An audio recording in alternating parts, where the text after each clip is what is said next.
అంటే మీ బాండింగ్ గురించి చెప్పండి. అంటే నాకు ఫస్ట్ బాబు పుట్టిండు అన్న. తర్వాత సెకండ్ బాబు పుట్టిండు. సెకండ్ బాబు పుట్టినప్పుడు హాస్పిటల్‌లో నేను బిడ్డ పుడతదేమో, హాస్పిటల్ అందరికీ దావత్ ఇద్దామని ఫిక్స్ అయ్యి ఉన్నా.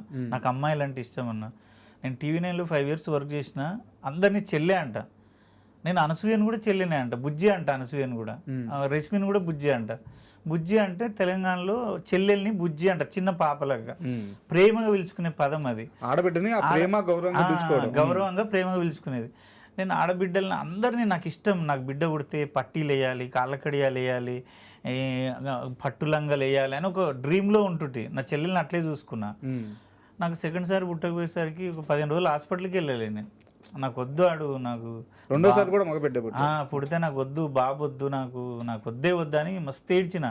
మా నాయనమ్మ సమాధి చనిపోయింది. మా నాయనమ్మ సమాధి దగ్గరికి పోయి రోజు ఒక 6 మంత్ ఏడ్చినన్న. నీ కాలు మొక్తనే పుట్టు, నేను ఇంకా నాకు కూతురు కావాలి, నేను చూడాలి, నా కళ అది, నువ్వు పుట్టు. మా నాయనమ్మ అంటే పిచ్చి. ఈ కొమరక్క అనే గెటప్ మా నాయనమ్మది. ఆమె నువ్వు పుట్టు, దేవుడికి చెప్పు, నీకు దండం పెడతా. 3వ ఆప్షనే ఉంది, సిజరింగ్ అమ్మాయికి. అది మనం ప్రతిసారి సిజరింగ్ చేయలేరు కదా. థర్డ్కే వద్దన్నాడు డాక్టర్. పిచ్చోడవా, వద్దు, అమ్మాయి లేకుంటే ఏమైనా. లేదు సార్, నాకు అమ్మాయి కావాలి, నా అమ్మాయిని నేను అట్లా చూడాలి, ఒక అమ్మవారిలా చూడాలని. లాస్ట్ కన్నా ఏమన్నా కానీ మా వైపు, సరే నీ కోరిక తీరని, నాకేమైనా పర్లేదు, నీ కూతురుని ఇస్తాను, నువ్వు టెన్షన్ పడగాని.